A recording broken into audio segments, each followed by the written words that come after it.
Nam-myoho Renge-kyo, Nam-myoho Renge-kyo, Nam-myoho Renge-kyo, Nam-myoho Renge-kyo. Science has sent orbiters to Neptune, eradicated smallpox, and created a supercomputer that can do 60 trillion calculations per second.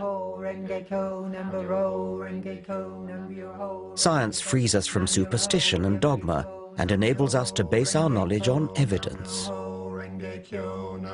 Well, most of us. Previously, I've explored how organized faith and primitive religious values blight our lives.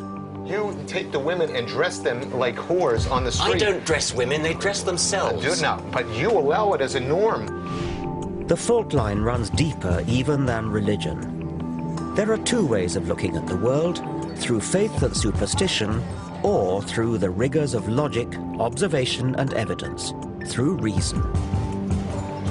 Yet today, reason has a battle on its hands. I want to confront the epidemic of irrational, superstitious thinking. Would you understand somebody on the spirit side with the name Charles? I believe that I give... You really believe it? I believe absolutely Seriously, 100% that it's true, because it's been proven to me against my rationality. It's a multi-million-pound industry that impoverishes our culture. Astrology leans toward the divine and the sacred, words which I know you don't like very much. And throws up New Age gurus who exhort us to run away from reality. The tree-ness is the spiritual quality. Or the rockness. Or the rockness. Yeah. As a scientist, I don't think our indulgence of irrational superstition is harmless. I believe it profoundly undermines civilization. Reason and a respect for evidence are the source of our progress, our safeguard against fundamentalists and those who profit from obscuring the truth. We live in dangerous times when superstition is gaining ground and rational science is under attack. In this program, I want to take on the enemies of reason.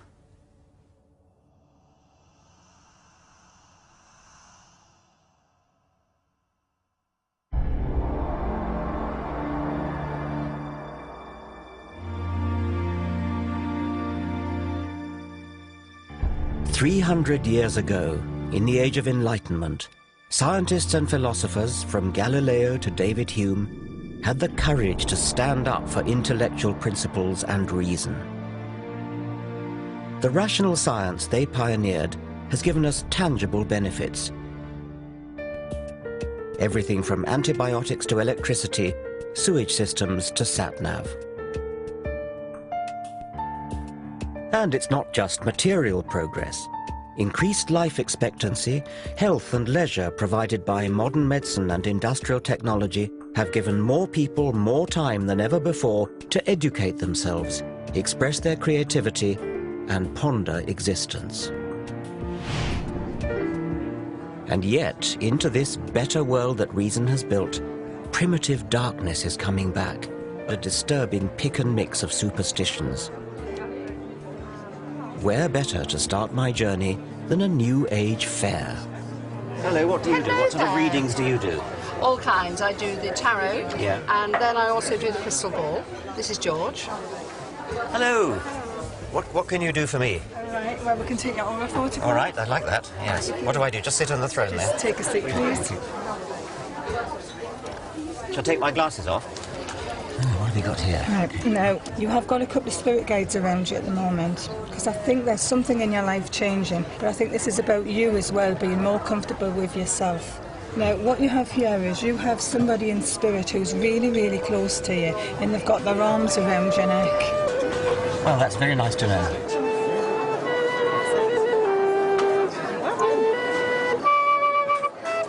All these people reap the rewards of science and reason, but many here revel in a foggy suspicion of scientific thinking. Okay, so you could teach me how to use my psychic energy? Yes. Is that the idea? Yes.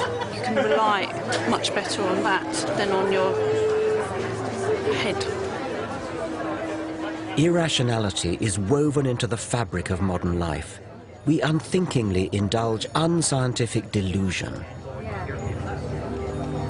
I'm the rather schizophrenic Gemini. Aquarius. Pisces. Astrology is so pervasive that just about everyone has been indoctrinated with the alleged character of their star sign. They're fiery, a bit unreliable, they love traveling, they're very expansive, they're quite spiritual. Loyal, spend too much money, good leader. They can be a bit moody, swinging one way and the other. They can be very bubbly 1 minute and then a bit down, and you never know what you're going to get with them, my husband says.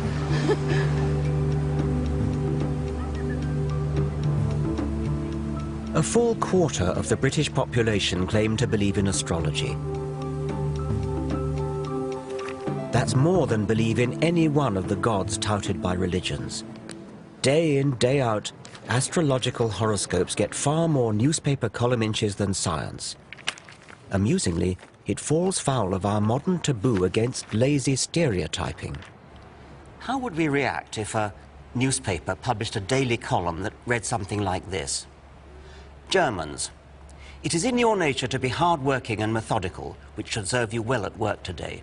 In your personal relationships, especially this evening, you will need to curb your natural tendency to obey orders. Chinese, inscrutability has many advantages, but it may be your undoing today. British, your stiff upper lip may serve you well in business dealings, but try to relax and let yourself go in your social life. And so on through 12 national stereotypes. Of course, the astrology columns are not as offensive as that, but we should ask ourselves exactly where the difference lies. Both are guilty of facile discrimination, dividing humanity up into exclusive groups based on no evidence. So now I want to find out how those who trade in such irrational nonsense can possibly justify what they do. This is a map of the cosmos with London in the very center.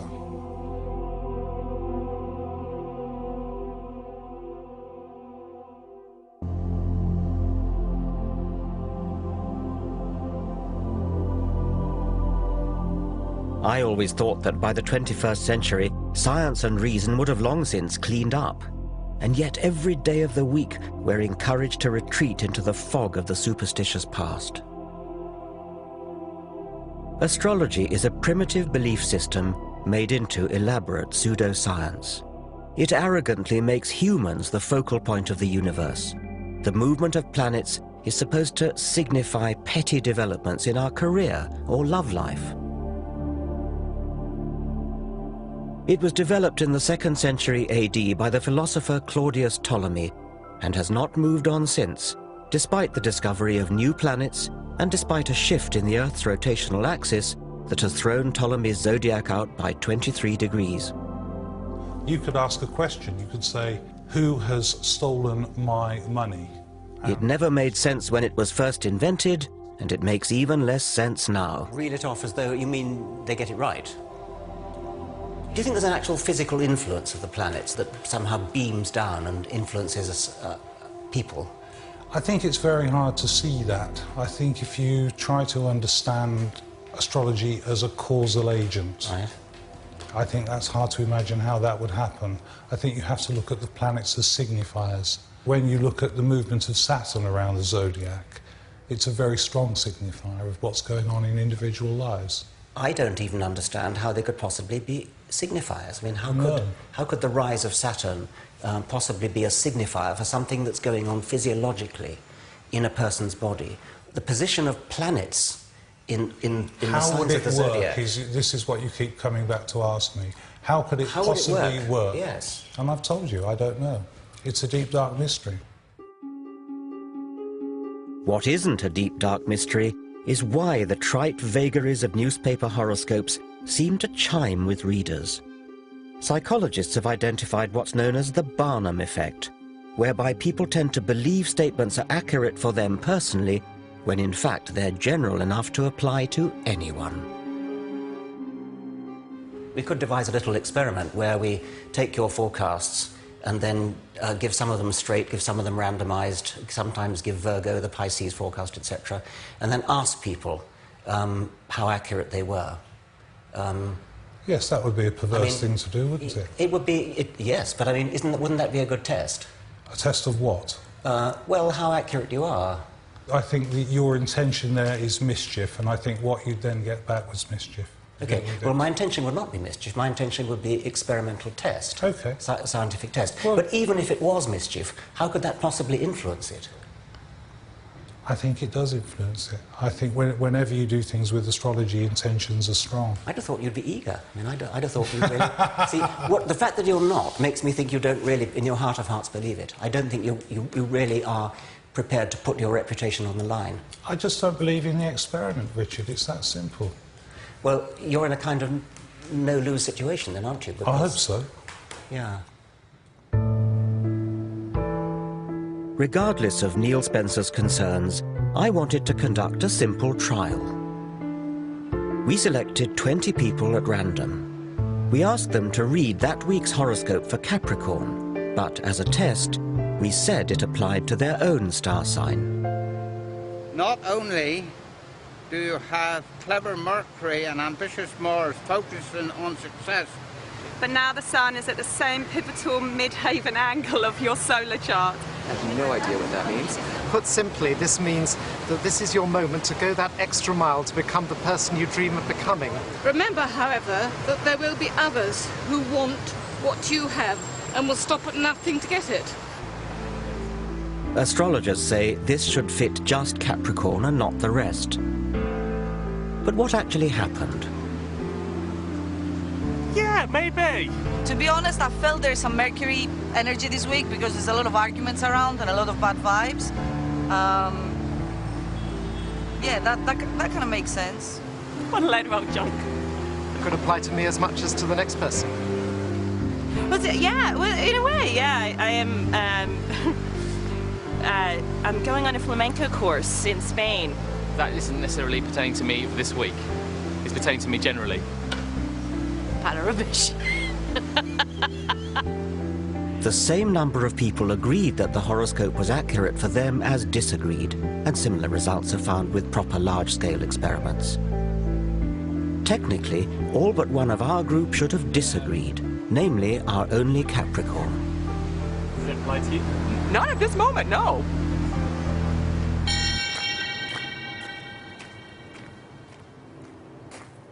Am I taking this too seriously? I believe astrology misleads the public, denies scientific progress, and belittles our universe. There's a far richer way of looking at the cosmos. Astronomy is a triumph of the human intellect, a real science, constantly enriched by new evidence. Forget about the astrologers' charts with their constellations and planets moving in and out of this house or that house. Go into a real observatory and look at the Milky Way. Or go out into the country on a moonless night. Just lie on your back and gaze up at the stars. The heart-stopping sight you'd see is 100 billion stars spinning through an expanding universe at a speed of 1 million miles per day. The light from some of the closer stars started its journey at the time of the dinosaurs. You're staring into a deep time machine.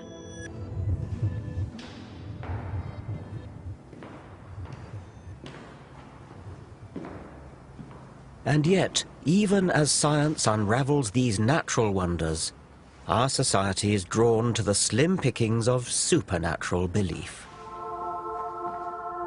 Half the British population now say they believe in paranormal phenomena.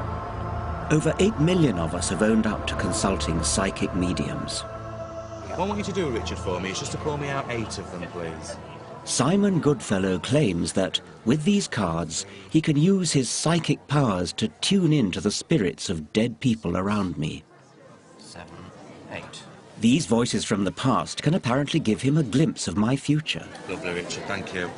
Now, I feel he's giving me the initial G with his name. OK, now I feel with this man as well, I feel he was a family member. And I also feel very strongly with something to do with advertising that was in, something to do with newspapers with him as well. Now, I do feel with him as well, he's telling me about changes that are coming up in your life at the moment. I see total changes in how you're working to how you will be working in the future. The word Simon seems to be fishing for is retirement, the obvious next step for most 60-somethings. It won't be as hectic and it won't be as active for you, and I do feel you have to grasp that when it... This could apply to anyone my age, but can Simon back up his more precise statements? What was that male relative with a G? What was that about you said earlier on? Right, the male relative with a G, right. I do feel with him, I don't feel he was a family member, but I do feel with him, right, it was some connection. I thought you said he was a family member, Did I say that? Did I with a family member? Yeah, I think you did. Right, OK. Maybe. Let me see if I can feel him here still. Yes, OK. Right, OK then. What I feel with him, right, I feel as though there was a lot of things. It was a very strong character. Another feeling he's given me is it was very regimented as well, and I feel he served in some forces, in some way as well. But can you understand anybody with a military background that was connected to you? Well, I've got really nobody military in my background at all, and actually nobody beginning with G either. Right, OK. Spirit G has rung no bells, but now another voice comes from the ether. Oh, well, she's given me the initial E with the name. Now, I do feel with her as well, it's something to do with, I feel, a grandparent, and I want to give you an E-sounding name. My grandmother had a name beginning with E. At last, something I can identify with. E-sounding name. Yes. Tell me more about her. The lady, I do feel with her as well, she had a lot of cats. A lot of cats. Perhaps not. She never had a cat. She hated cats, as a matter of fact. Right. She liked dogs, but she hated cats. Well, I can understand. Not everybody, though. What you've got to also remember with this as well, not everybody can relate to everything that a reader will say. No. Not everybody. I mean, I've had people like yourself who have... Extraordinary claims require extraordinary evidence. Because normally people who come to these events come for a reason, and because they want closure and direction in their life. And also what you've got to think about, Richard, as well, some things are very raw to me. Psychics may believe they communicate with the dead, but I've seen no evidence for it. My concern is that for some people, this superstitious nonsense can be far from harmless fun.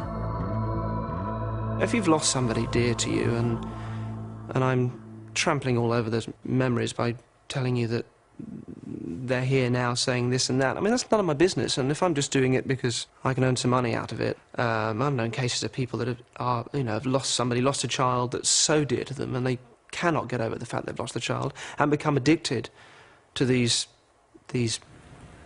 Okay, this is a lady who is trying to connect with somebody at the front here. Darren Brown is a celebrated illusionist, but also a skeptic. He makes clear his performances depend simply on mental tricks. She looks very, very elegant, and there's guilt on her part, a feeling of guilt. I think your father passed when you were very young as well. Is that right? He gives me the inside intelligence on how a psychic medium might exploit entirely earthly trade secrets.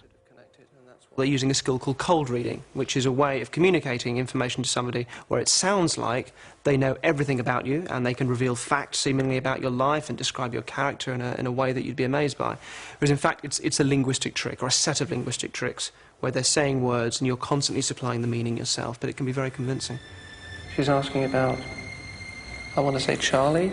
Charles?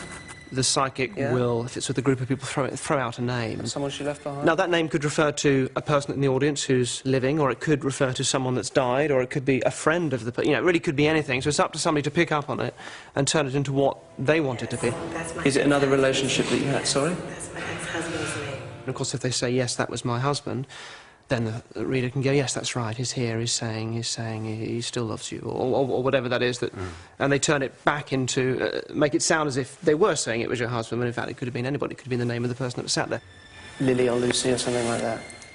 Yeah. Far from it being all vague or saying things that apply to just everybody, you'll get very specific details.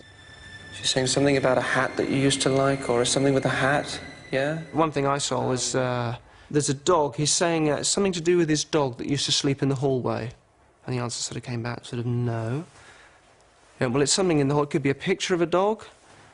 Is there a picture of a dog in the hallway? And the answer came back, no. I mean, I've just put up another picture, I put up a picture in the hallway of the family or something. That's it, he's saying he doesn't like the picture in the hallway. The dog was forgotten, but it actually started off talking about a dog.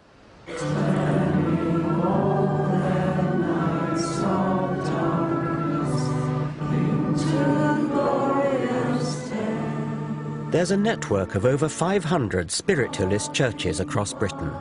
Here, Tuesday night is séance night.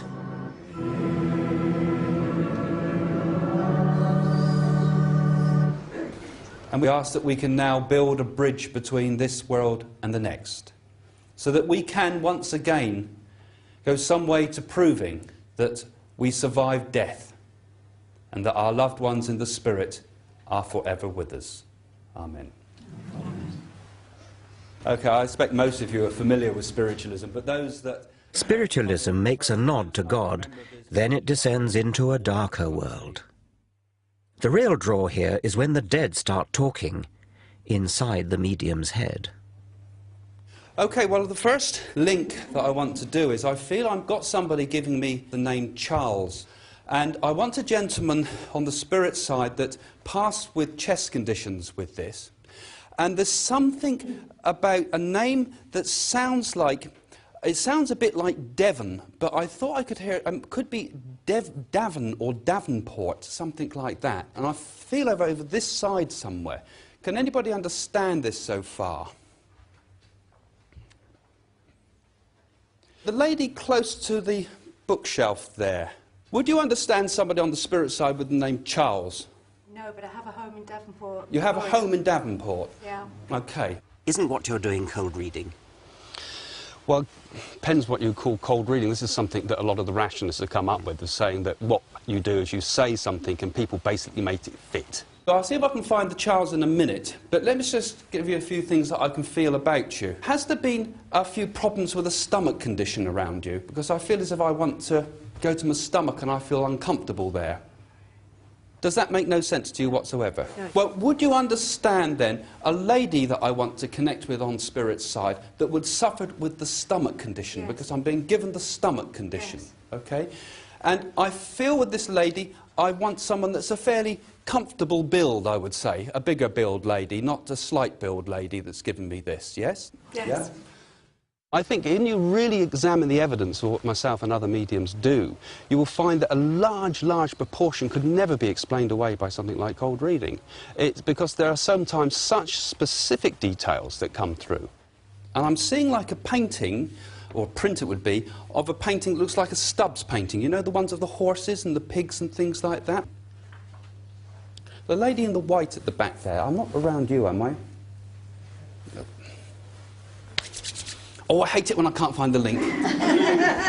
Let me see if I think if I were talking to someone in the spirit world, I'd say things like, what's it like being dead? Can you see the whole of the universe?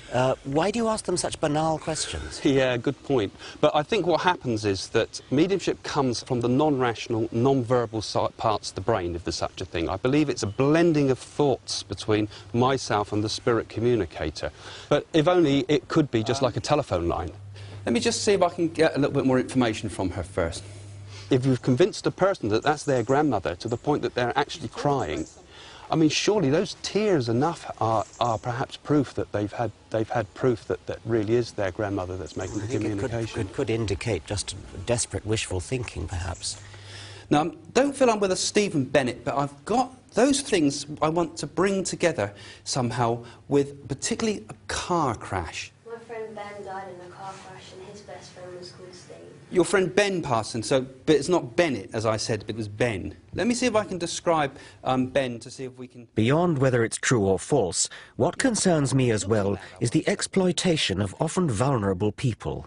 Can I say, when you were buying the new shoes, had he been on your mind at that time?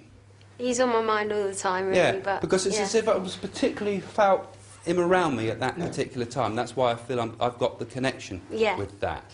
And, you know, his message is really, in a way, sorry. Because he can't... Do you feel it might actually be damaging to some people, stopping them from letting go after they've lost somebody that they love very much? It's a good point, but a lot of people bring up that. But I believe that it does help people to progress and move forward. He gives me the feeling that... But do people move forward, or do they get addicted to a spiritual hit? Most of this congregation are regulars. Craig Hamilton Parker's grasp here seems impressive, until it transpires that he's already read this bereaved girl before. He actually had a tyre on the left hand, side of his car changed before the accident, and the police thought that it was something to do with that. And I had a message from you before saying it was something to do with the tyre. I've given you a message about him before. Okie dokie, I can't remember that. But anyway, I want to sort of feel his... I believe what I do is absolutely true. I believe that I give... You really believe it? I believe absolutely Seriously, 100% you believe it? that it's true, because it's been proven to me against what I believe is against my rationality. But it's been shown to me so many, many times that life continues. And personal proof that I've had that has given me proof of my father pass of continuation of spirit. I mean, incredible things that are so very personal and subjective, they're hard to argue a case for. But for me, it's been life transforming. And I believe, as I was helped, I can help others.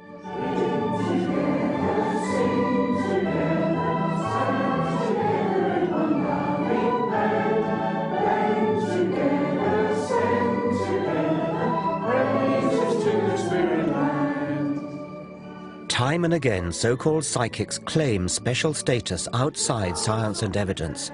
I have personal proof it's true to me. But as with religion, if it hangs on private feelings that can't be proved or disproved by science, then in what way can it be valid or meaningful to the rest of us? Cling together, sing together, stand together in one loving band. Next, I want to find out what happens when those who claim mysterious powers do allow themselves to be tested. No, I think it's 4. So shall we see how well you've done?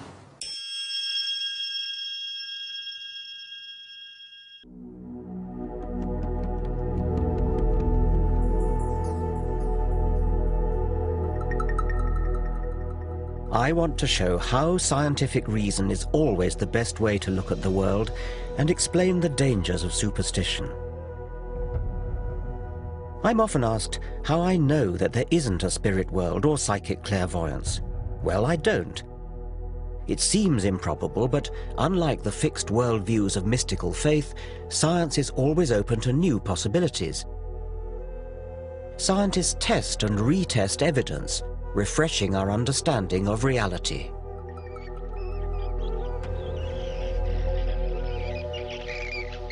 Until quite recently, scientists didn't know how bats fly around in total darkness. Could they have paranormal extrasensory perception? In the 1940s, the American zoologist Donald Griffin demonstrated experimentally that bats use sonar, echolocation of their cries. Back then, sonar was brand new military technology, and the theory that it was natural to bats outraged some of Griffin's colleagues. But the more scientists tested the evidence, the more robust the theory became. They found out exactly what the bat cries were like, how they work, how the brain works. Everything about it added up to a complete picture of mutually supporting evidence that this really was a fact. It's this cumulative build-up of corroborating evidence that distinguishes the discovery of bat sonar from alleged paranormal effects. The so-called evidence for psychic phenomena is not robust, but will-o'-the-wisp. The more we look at it, the weaker it becomes.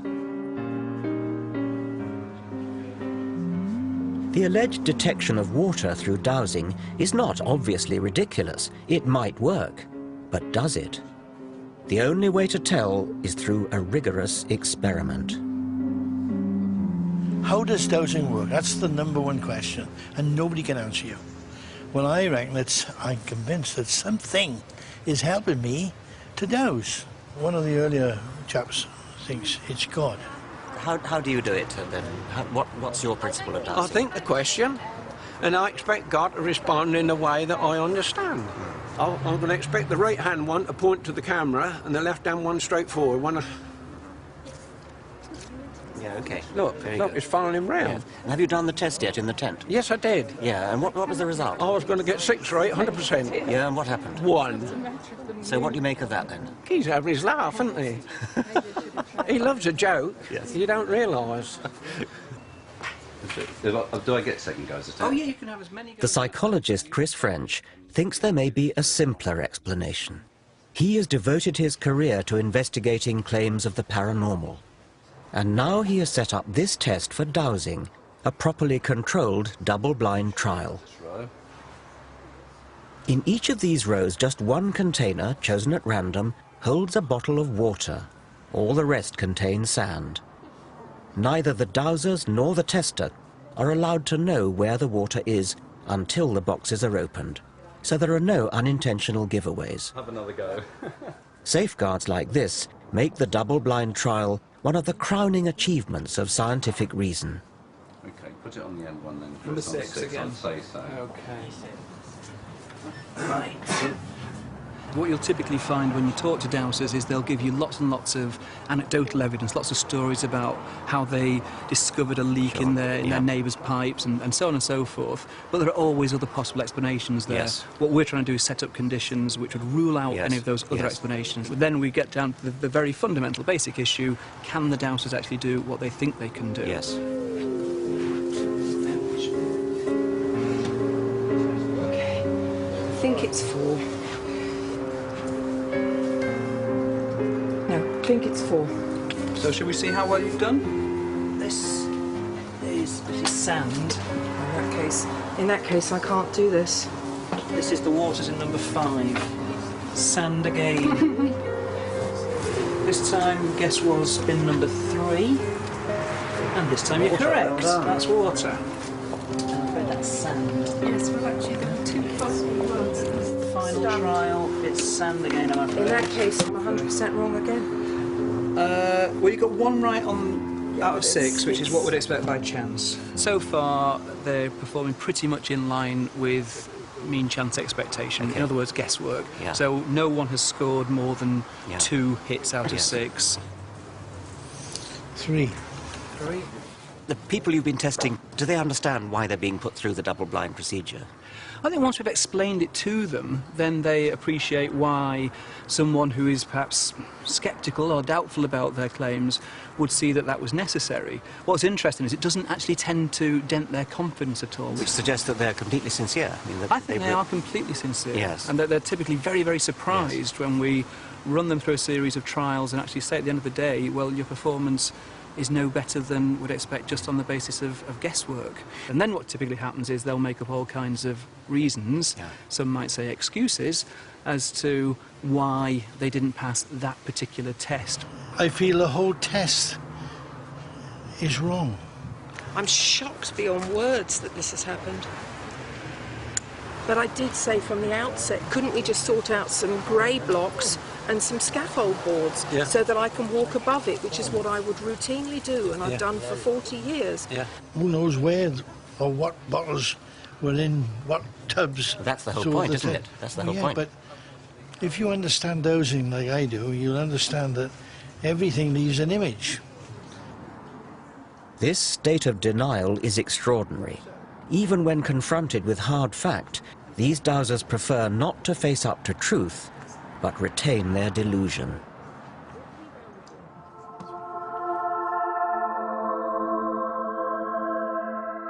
Rather than adapt to evidence, many of us, it seems, remain trapped in ways of thinking inherited from our primitive ancestors. Irrational belief, from dowsing to psychic clairvoyance, has roots in early mankind's habit of attributing spirit and intention to natural phenomena such as water, the sun, a rock, or the sea.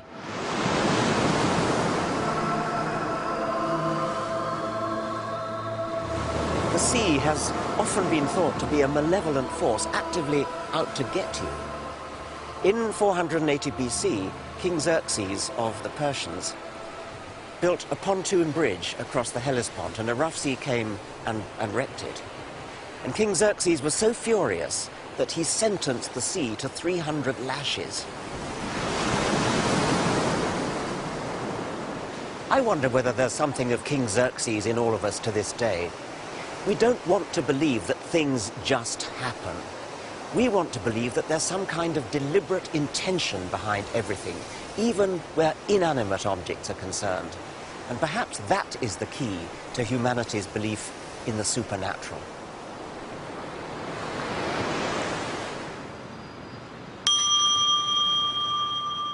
Even in the 21st century, despite all that science has revealed about the indifferent vastness of the universe, the human mind remains a wanton storyteller, creating intention in the randomness of reality.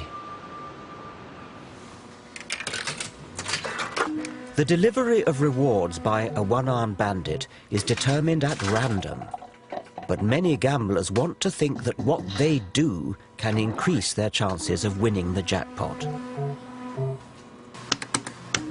They stand on one leg or wear a lucky shirt. Are these superstitious behaviors a byproduct of our evolution? All wild animals have to be kind of natural statisticians, looking for patterns in the apparent randomness of nature when they're looking for food or trying to avoid predators. There are two kinds of mistakes they can make.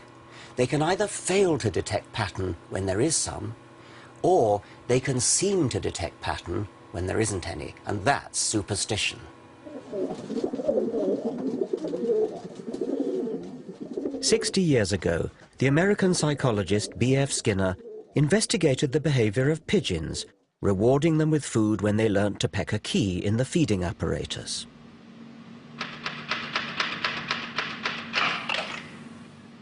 But then Skinner set the apparatus to reward the birds at random. Now the pigeons just had to sit back and wait. But that isn't what they did.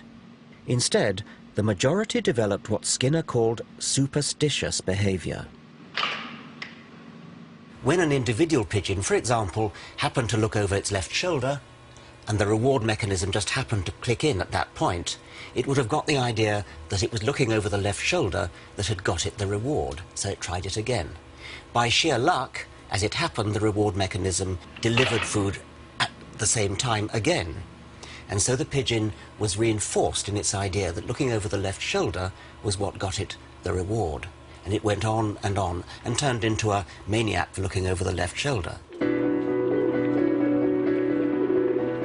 Humans can be no better than pigeons. We constantly create false positives. We touch wood for luck, see faces in toasted cheese, fortunes in tea leaves. These provide a comforting illusion of meaning. This is the human condition. We desperately want to feel there's an organizing force at work in our bewilderingly complex world. And in the irrational mindset, if you believe in the mystical pattern you've imposed on reality, you call yourself spiritual.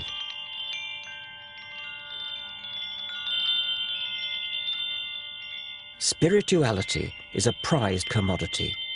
The media tell us to respect spiritual souls and their apparently deep insights. Spiritual self-help guides do a roaring trade in the material world, outnumbering science books by 3 to 1. But what does spirituality actually mean? So please take your seat and please come slowly and gently so that we can start the proceeding without losing time. So could you please...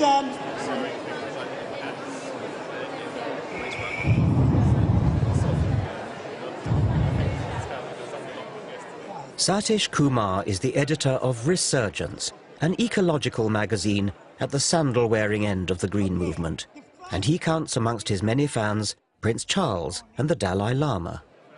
I represent the entire history of evolution. I was present in the beginning, the first Big Bang, and I'll be here for billions of years to come. But isn't Satish's spirituality just about imposing yet another superstitious false positive? World is made of two elements. One element is visible element. The other aspect of creation is invisible dimension, things we cannot see. So what is that element which is invisible? I call it spiritual. When you go in a room, you say there is a good feeling here. There's a spirit of the room. Well, now you've changed to something rather different. The spirit is a very big and very holistic and very inclusive word. It is not defined in a one particular way. So when you go in a room, you can say the tree has a spirit. A rock has a spirit. It's a living rock for me. Nature without spirit cannot exist. Like a tree cannot exist without the sunlight, it cannot exist without rain, it cannot exist without soil. Also, it cannot exist without the tree-ness. The tree-ness is the spiritual quality. Or the rockness. Or the rockness. When you talk about the rockness or the quality of a rock, I can see as a scientist a rock has hardness and things like that, but I think that's not quite what you mean. It sounds as though what you do mean is something imposed by the human observer. A rock is atoms. But there is a rock quality in the rock. Well, that's a matter of assertion. I mean, you are now simply asserting that. Asserting, I'm understanding it. This is my understanding. Okay. Some may understand more fully than others, but it is not imposed. It is there. It all sounds very poetic, but it's not reality. Like priests, mullahs and rabbis, New Age mystics ceaselessly attempt to fill gaps in human understanding with fabricated meaning. Science and rationality are often accused of having a cold, bleak outlook. But why is it bleak to face up to the evidence of what we know? The word mundane has come to mean boring and dull. And it really shouldn't. It should mean the opposite, because it comes from the Latin mundus, meaning the world, and the world is anything but dull. The world is wonderful. There's real poetry in the real world. Science is the poetry of reality. And yet today, science is under attack. Next, I want to look at the dangers that poses. Why do I have to trust, the GP? Why do I have to trust the Royal Society? I think you're so close to being right, but yet you're damn wrong.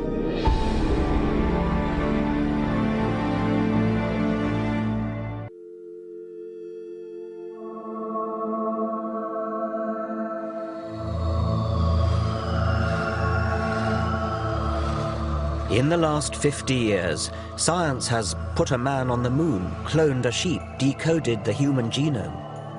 And yet, sadly, the white heat of the 1960s seems to be treated as a white elephant today. What colour do you see, guys? In the thing, it looks multicolored. Okay, it's blue, yellow, and that's it. A prejudice against science is evident in schools. Physics A-levels have halved in the last 25 years, chemistry fallen by more than a third. University departments are closing all around the country. And last but not least... This is a betrayal of the Enlightenment. The fundamental problem, I think, lies with the fashion throughout our educational system to teach students to value private feeling more highly than evidence-based reason.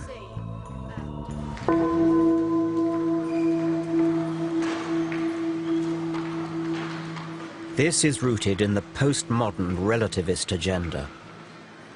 For relativists, scientific truth is just a patriarchal Western orthodoxy that, like the old Roman Catholic Church, stands in the way of other equally valid outlooks on the world.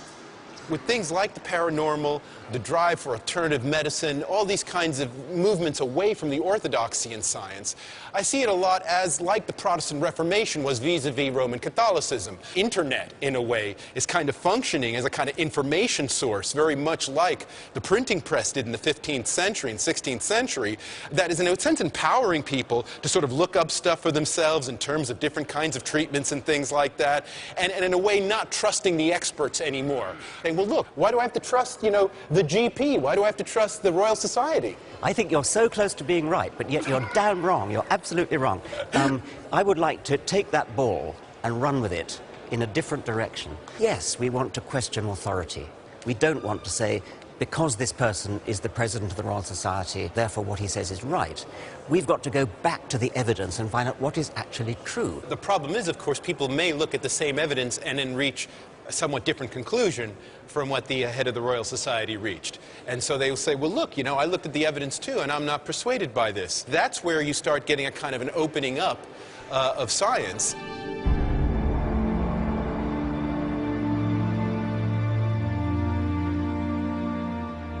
Steve Fuller is of course right that the internet is revolutionizing how we use and consume information. But the impersonal algorithms of internet search engines do not weed out robust evidence from unsourced, uncorroborated assertion. Wikipedia World presents both great opportunity and huge danger.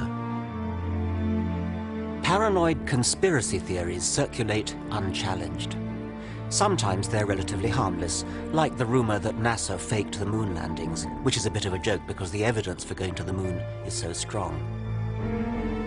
But how about the malicious and utterly unfounded rumor that 4,000 Jews were tipped off by Israeli agents not to go to work in the World Trade Center on 9/11? It's one of the nasty lies circulating as truth in the blog community of racists and religious fundamentalists. Now such people can find each other anywhere in the world instantly, whipping up scares and reinforcing their paranoia and delusions. As evidence is devalued, even medical progress has become a target. Her lungs had gone into spasms. She was vomiting. Hundreds of families blame the MMR vaccines for autism, brain damage and meningitis. When one report, now widely discredited, wrongly linked MMR vaccine with autism, an innuendo circulated that the establishment was conspiring to risk our children's health. It led to hundreds of thousands of parents failing to protect their offspring from the threat of measles, a serious disease that, in Afghanistan, kills 35,000 people a year. This is the world of private hunches and no respect for evidence. Reason has built the modern world. It is a precious but also a fragile thing, which can be corroded by apparently harmless irrationality. We must favor verifiable evidence over private feeling. Otherwise, we leave ourselves vulnerable to those who would obscure the truth.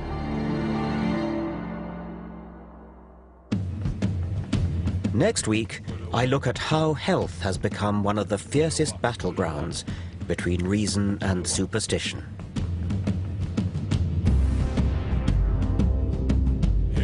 Starting next on E4, a telling word association test for the Big Brother housemates.